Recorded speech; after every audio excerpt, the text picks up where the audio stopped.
What's up guys, and welcome to my 4.5 updated Ashveil guide. In this video I'm taking you over everything you do need to know in order to understand and build them, including a full kit overview, best Lightcones, best Relic sets and Planar Ornaments, main sets to run and subsets to look out for, and at the very end, general team building. His basic attack does lightning damage based off his attack to a designated enemy. His skill can mark an enemy attacked as bait, does lightning damage based off his attack to that enemy. If attacking someone that is already bait, it additionally will do more lightning damage based off its attack to that enemy and also recover 1 skill point. Bait being on the field will decrease all enemies' defense by 40%. No bait being on the field will make Ashveil immediately mark the enemy with the lowest HP on the field as a bait. His ultimate also can mark an enemy as bait, does lightning damage based off his attack to that enemy, and then will launch 1 instance of an enhanced talent's follow-up attack against that bait and give Ashveil 3 charges. The enhanced follow-up attack does not consume his charge. Gluttony reaching 4 stacks or more will consume all 4 stacks of gluttony you do have, to additionally do an instance of lightning damage based off his attack to that enemy, and when this instance of follow-up attack deals a killing blow to the target, it will continue to do damage to the new bait instead, and will trigger until gluttony becomes lower than 4. His talent lets Ashveil have an initial charge of 2, holding up to a max of 3. Bait being attacked by anyone on the team will make Ashveil regenerate a fixed amount of 8 energy, and will also consume 1 charge to launch a follow-up attack against the bait, doing lightning damage based off his attack. Afterwards, it gains 2 stacks of gluttony, stacking up to 12. His technique can inflict daze on enemies that are hit. Entering combat will do lightning damage equal to 100% of Ashveil's attack to all enemies and give Ashveil 1 charge. For his bonus traces, his A2 will give Ashveil a stack of gluttony when using skill or ultimate. Skill gives 1 stack and ultimate gives 2 stacks. During Ashveil's follow-up attack, every enemy that suffers a killing blow will give Ashveil a stack of gluttony.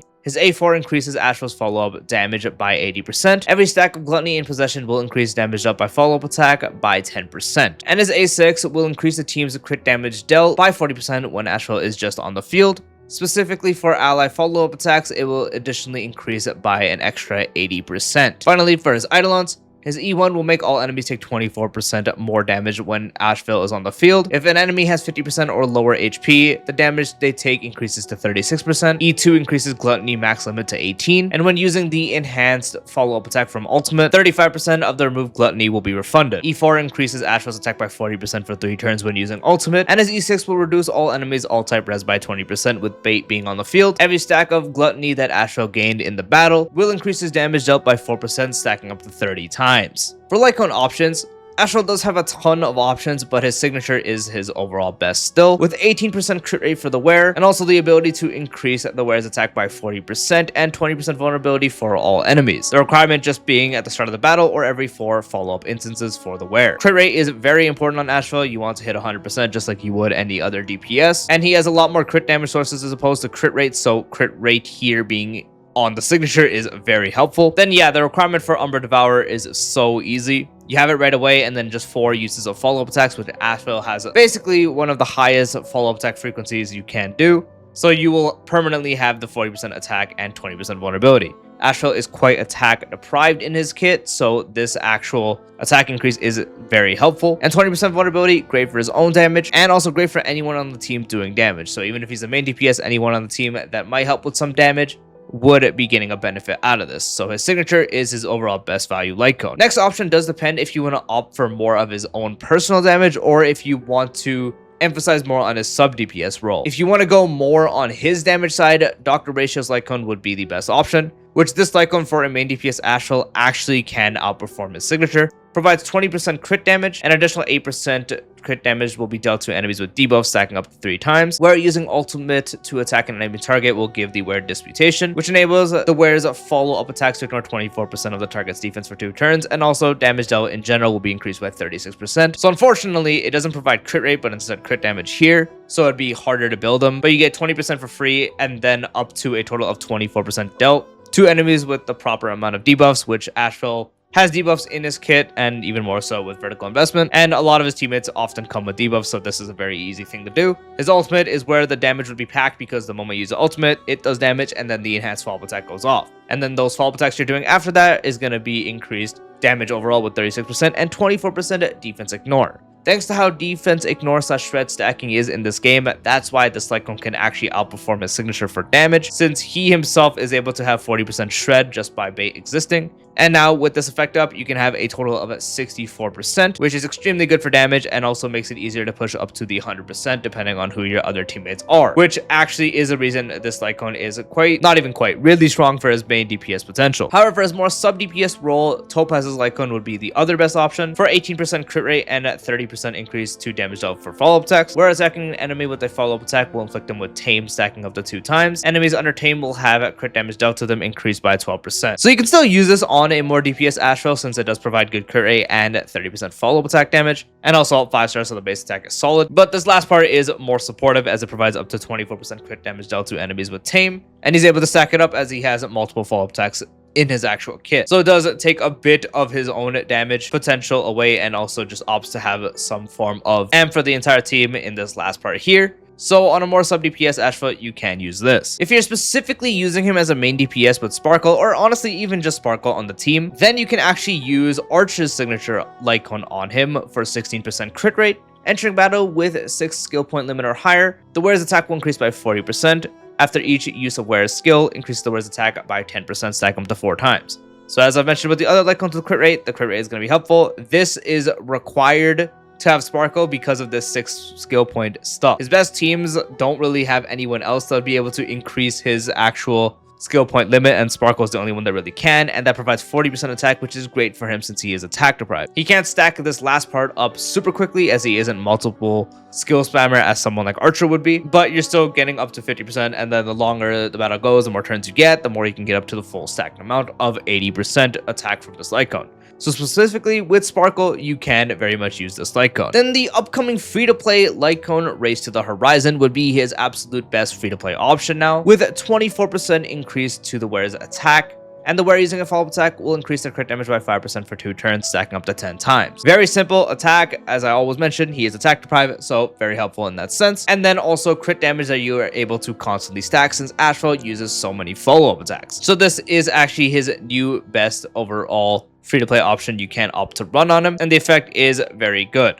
Even if you don't always have the full effect active, you're often going to be having around the 30% crit damage. So around 30% crit damage on average with 24% attack is very good, especially for free-to-play options. So this would be the best option to use. Other than that, you can use the Battle Pass option, see you at the end, for 24% crit damage and a 24% increase to the wearer's follow-up attack and skill damage. S5, both values are 40%. Unfortunately, crit damage over crit rate, and then this doesn't apply to his ultimate, unfortunately, at all. But it's fine, it's mainly impacting his follow-up damage, which is going to be primarily his entire source of damage. So this would be one of his best options if you do just have it laying around, especially at S5 if you are a Battle Pass buyer. And past all those options, then if you want to use a option that provides crit rate, you can use the Herta Shop Lightcone. Provides crit rate and also attack increase when the wearer does defeat an enemy. Although every time I mention this Lightcone, I always say don't build with this extra 16% in mind. Just use it more as a failsafe for the last 5%-ish. And if you don't get the last part active, it does performance drop this Lightcone a lot. If you want another more free-to-play 4-star option, Swordplay also does work as it's able to increase damage dealt to the same target as long as you keep targeting that target. So in this case, you wouldn't want to constantly be switching targets, but Ashveil is single target, so often you try to burst one enemy. So you can also very much use this. For Relic sets, Ashveil does have primarily 2 options most people would opt to use, with the main one being Grand Duke. 2-piece increases damage dealt by follow-up attacks by 20%. 4-piece is able to increase the wearer's attack when the wearer uses a follow-up attack by 6% every time the follow-up attack does damage, stacking up to 8 times, lasting for 3 turns, and the effect is removed the next follow-up attack. So his main source of damage, follow-up attacks, gets an increase from the 2-piece. 4-piece helps with his attack deprived stat, and his follow-up attack does hit multiple times, so you always would have this fully stacked anytime his follow-up attack does go. And using his enhanced follow-up attack, by the end, it would be fully stacked, so all those extra hits would be fully enhanced by this actual 4-piece. So it helps a lot with this deprived attack stat with the 4-piece here, and is his overall most consistent best option. Although you can still very much opt to use something like Pioneer on him. 2-piece will increase damage dealt to enemies with debuffs by 12%. 4-piece provides 4% crit rate, where it does 8%/12% increase crit damage to enemies with at least 2/3 debuffs. After the wearer inflicts a debuff on enemy targets, aforementioned effects are increased by 100% for 1 turn. So 2-piece also pretty much would be increasing all its forms of damage to anyone, since you always have debate on the field be considered having enemies debuffed. And the 4-piece would be able to basically provide you up to 8% crit rate and also up to 24% crit damage dealt to enemy targets, and all his teams have debuffs. He can also inflict the debuffs, so that's all good to go. So this would be the other DPS option you could use. Then I obviously want to mention Eagle. So this one is more specific on Ashveil. You basically opt to do slightly less damage for more turns. Ashveil's own turn isn't necessarily super valuable, but it's still letting you use your skill to get energy back and to also get your ultimate back faster. The 4-piece having a 25% advance forward for the wearer when they use ultimate. So this is fantastic in really any setups if you're building him with speed or not, which usually you don't. Even base speed Ashveil can use this, and depending on a team with good frequency and or energy buffs, he can ult enough to have this actually provide good actions, and this allows you to do something like a base speed build, as I mentioned, so you can opt to have more attack on that, since you would be running attack boots. This can also, as I mentioned, help you get more frequency, which is also great for not only his own performance, but some of his best teammates, such as the upcoming Aventurine Wave Flare, or even just Mortanix Blade right now. Other than that, it would be 2-piece, but honestly, just obviously run a 4-piece on him. If you really need to run 2-piece, just do 2-piece of any of the attack percent increasing sets, so Musketeer, 2-piece Dot, 2-piece Wind Soaring, 2-piece Hero, or 2-piece Navigator. Combine that with another 2-piece attack if you want more attack, or 2-piece of crit sets. If you need a crit rate, it's Scholar or Worlder Making. If you need crit damage, it's Wave Strider or Ever Glorious. Planar Ornaments, this also does depend if you want to opt for damage or if you want to opt for slightly more supportive. If you want to opt for best Ashveil damage, Durand would be his best in slot.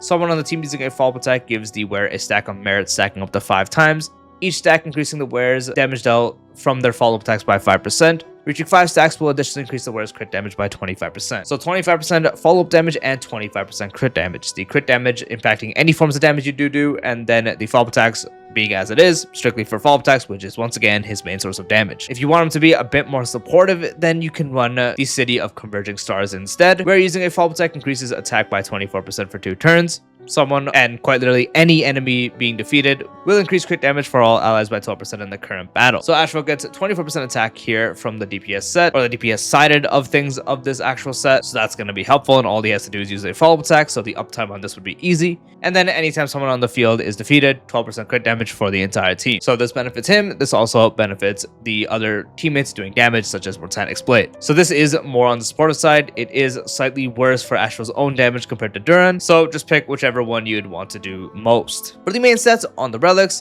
for the body, you want to run crit rate. For the feet, you primarily always will do attack percent, as it is just better. There's not necessarily a need for you to ever run speed on him. Even with the eagle setups, it's just better to go for the base speed Ashveil. And since, as I've mentioned multiple times, his attack stat is deprived, so getting as many attack main sets is very helpful. Only time you'd really want to run speed boots is if you are doing a -1 main DPS Ashveil, which is on the weaker side as opposed to his other teams. But if you're going for that, in that case, you would run speed boots. But for anyone else, it's really just attack percent. For the orb, you want attack percent, and for the link rope, you want attack percent. For the substats, first, if you are actually running a main DPS Ashveil with a -1 setup with someone like Sunday, in that case, you wouldn't want to focus on getting them 1 speed above that action advanced support. So if your Sunday's at 138 speed, then you would need Ashveil at 139 speed or slightly higher. If you're not doing that -1 setup, then ignore that step entirely. No speed is really going to be needed. Then for anyone else, primarily you would be focusing on crit rate, crit damage, and attack percent. Crit rate is going to be the biggest focus since you want to get it to 100% no matter the team, no matter the role. If he's the main DPS, if he's a sub DPS, if he's just there on a random team, he wants to have 100% crit rate. That is non-negotiable. Once you do get 100% crit rate, then you can focus on attack percent rolls and crit damage. Attack percent rolls obviously being slightly better since for like the 50th time now, he is attack deprived. While on the crit damage side, he can get crit damage from teammates depending on what you're running, but also that is A6 provides crit damage dealt for in general damage and also specifically for follow-up attacks. Also depends if you're running 4-piece Pioneer or not, Duran, City of Converging, so on and so forth. He has a lot more crit damage sources as opposed to the others. So first, always is going to be 100% crit rate, then focus on attack percent and also crit damage. Those don't necessarily have a limit, just get them to as high as you possibly can. Good Ashveil attack is around 3,500 to 4,000, but more realistically around 3,500. 4,000 is if you have a really good build. Crit damage, as I mentioned, not as important, but getting it around 170% is going to be fine. If you're lower than that, that's still all right. But just having around 170% is going to be good. Honestly, no, I'm actually going to retract that. You don't even need around 170%. A solid build is going to be around 140 to 150%. So yeah, actually for crit damage, just a good around is going to be 140 to 150. If you can get it to 170, that's going to be great. And then if you get it even higher, that's going to be, of course, better. So correcting myself there, 140 to 150% crit damage is good. Now for some team building ideas. This of course depends on the variant of Ashveil teams you are running. If you're running them as a sub DPS, you're running the infamous Blade Veil, or you're just running a main DPS Ashveil, which honestly has Blade Veil. Really, every team you run Ashveil on wants to have Mortanix Blade. It's not called Blade Veil for no reason. This is quite literally the core of a bunch of teams. Whether you're running Thumb as the focus of DPS, Ashveil is the main DPS, usually is how it goes, or you're running another DPS in a sense here. These two are basically inseparable. So the third slot can usually go to another DPS. There's combinations right now. Gilgamesh is very good there. If you want to use older characters, then instead of him, you would run someone like Acheron, or you would run someone like Fei Xiao. Those would be the primary DPS choices. But if you're focusing on these two, then it would be supports. Ideally, you want to run someone that buffs both of them. So Tribi is really, really good in that spot, especially since she can hold Dance to Dance to get more output. Last slot would go to Sustain. Usually use Hyacinth because Mortanix Blade does need healing. However, if you're on a shorter fight, or you do